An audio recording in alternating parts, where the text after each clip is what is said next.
Sodium carbonate. The formula of sodium carbonate is Na2CO3, and the process by which it can be formed, that is the solver process. First of all, introduction, the sodium carbonate is generally called soda ash. Ammonia solver process is used for the preparation of sodium carbonate in industries.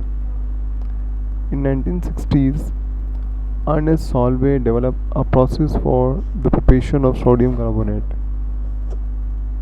Almost all the sodium carbonate and the sodium bicarbonate produced in the world manufactured by solver process. Salt process एक ऐसा process है जिसमें हम sodium carbonate को prepare कर सकते हैं, जिसके ज़रिए 1860s में एक साइंटिस्ट थे अर्नेस्ट सॉल्वे, जिन्होंने डेवलप किया प्रोसेस कि जिसके थ्रू हम सोडियम कार्बोनेट को प्रिपेयर कर सकते हैं। और दुनिया में जहाँ कहीं सोडियम कार्बोनेट प्रिपेयर किया जा रहा है, सॉल्वे प्रोसेस के थ्रू ही किया जाता है।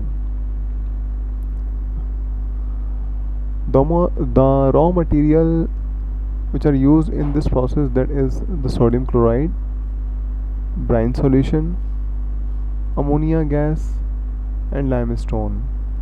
And limestone we use for producing carbon dioxide. Now come towards the ammonia solver process. The process comprises of 3 steps. The first one is ammoniation of brine, second one carbonation of ammoniated brine, and third one is conversion of sodium carbonate. The first one is ammoniation of brine. Brine actually हम sodium chloride को कहते हैं, और इस step के अंदर हम अमोनिएटिंग tower जो है वो इस्तेमाल करते हैं, जिसमें सोडियम क्लोराइड जो है वो सैचुरेटेड कंडीशन में ब्राइन की फॉर्म में जो है मौजूद होता है। उसको सैचुरेट किया जाता है बल्कि अमोनिया के ज़रिए, एंड फिर उसको फ्लो डाउन किया जाता है टावर के अंदर। मशरूम शेप बफल प्लेट जो है वो इस्तेमाल की जाती है ताकि हम ब्राइन को जो है वो कंट्रोल कर सकें। सेकेंड स्टेप हमारे पास आता है कार्बोनेशन ऑफ अमोनिएटेड ब्राइन। इस प्रोसेस में सॉल्वे टावर जो है अमोनिएटेड ब्राइन को ट्रिकल डाउन करता है, कार्बन डाइऑक्साइड के साथ कंबाइन करता है। थर्मल डिकम्पोजिशन के थ्रू हम लाइमस्टोन से कार्बन डाइऑक्साइड हासिल करते हैं। वो कार्बन डाइऑक्साइड जो है वो मिक्स होती है अमोनिएटेड ब्राइन के साथ। देन बफर प्लेट जो है वो ब्रेकअप करती है कार्बन डाइऑक्साइड को स्मॉल बबल्स में, जिसके नतीजे में अमोनिया और बाइकार्बोनेट आयंस जो हैं वो बनते हैं। जो रिएक्शन इसमें हो रहा होता है वो उसमें सबसे पहले ammonium is combining with the carbon dioxide and water forming ammonium carbonate ions. Then ammonium carbonate is combining with the carbon dioxide and water forming ammonium hydrogen carbonate.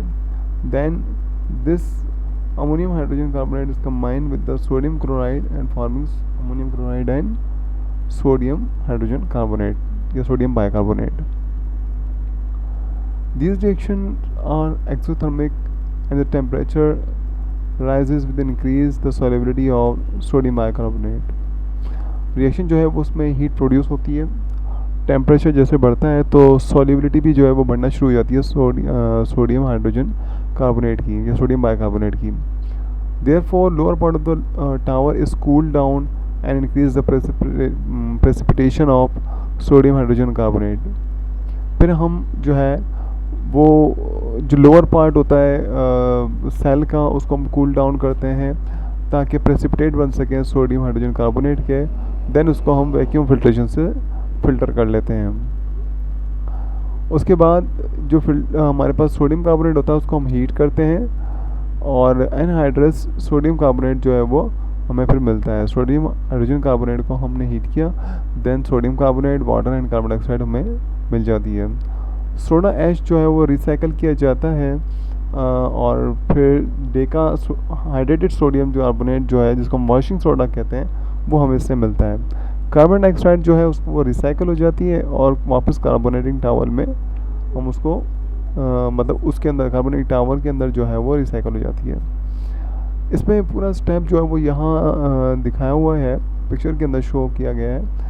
Bryan जो है हम सबसे पहले अमोनिएटेड टावर में डालते हैं, then उसकी filtration करते हैं और देन उसको एक कार्बोनेटिंग टावर में डाल देते हैं। यहाँ पे ये सारा इंटरमिक्स होता है, जो अमोनिएटेड जो ब्राइन होता है हमारे पास, क्योंकि यहाँ पर ब्राइन अमोनिएशन टावर के अंदर जो है वो अमोनिएटेड ब्राइन में कन्वर्ट होने के बाद कार्बोनेशन टावर में जाता है। यहाँ पर कार्बन डाइऑक्साइड जो है उसके साथ ये मिक्स होता है। ये कार्बन डाइऑक्साइड हमें यहाँ से मिल रही है, जो कि लाइम स्टोन होता है, उसके ज़रिए हम कार्बन डाइऑक्साइड प्रोड्यूस करते हैं। कार्बन डाइऑक्साइड और कैल्शियम ऑक्साइड बनता है, तो कैल्शियम ऑक्साइड जो है हम दूसरे मैकेनिज्म में इस्तेमाल करते हैं। कैल्शियम हाइड्रोक्साइड बनता है वाटर के साथ कंबाइन होकर, और कार्बन डाइऑक्साइड जो है वो इस कार्बोनेटिंग टावर में जो है वो मिक्स होता है। जब वो मिक्स होता है उसके बाद तो हमारे पास जो है वो सोडियम हाइड्रोजन कार्बोनेट बनता है। फिर सोडियम हाइड्रोजन कार्बोनेट बनता है एक तो, और दूसरा हमारे पास जो है इसमें अमोनियम क्लोराइड और जो है स्मॉल क्वांटिटी में वो अमोनियम हाइड्रोजन कार्बोनेट भी हमें मिलता है।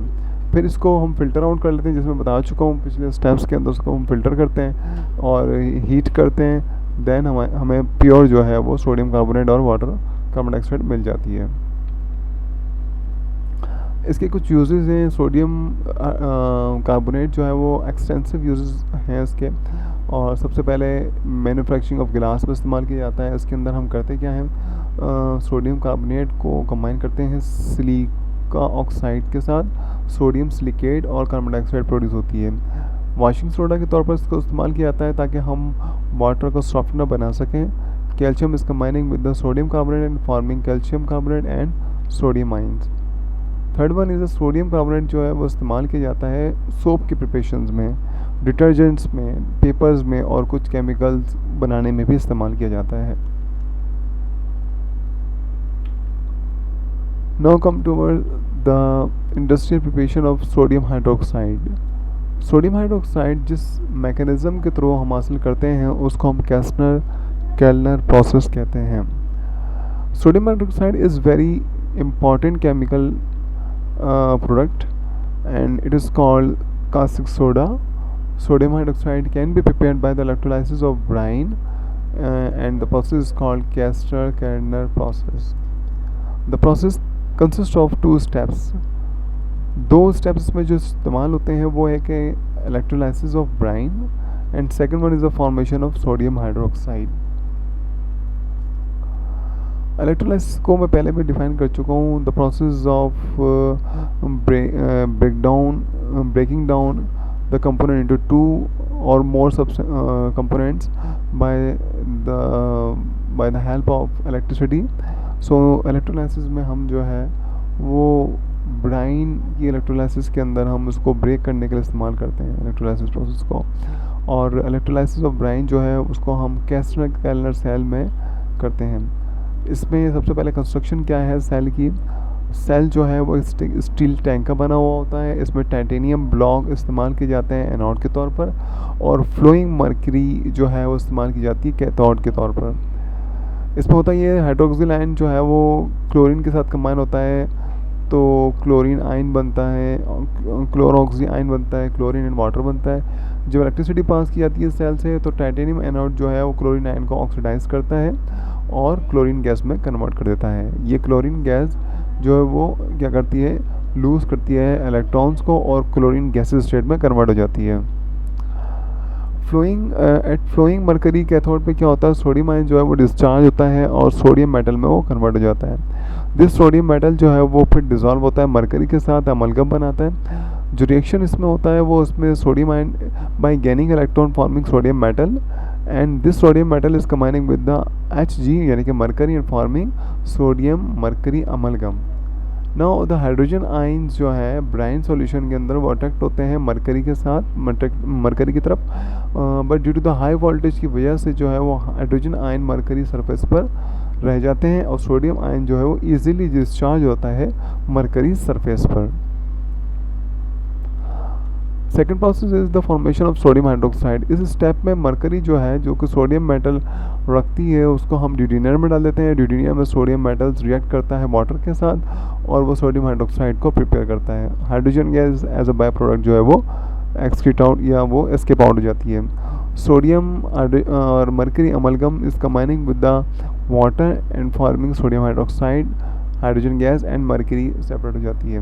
डिटेनरी के अंदर जो है वो ग्रेफाइट ब्लॉक्स इस्तेमाल किए जाते हैं ताकि हम मरकरी के फ्लो को कंट्रोल कर सकें।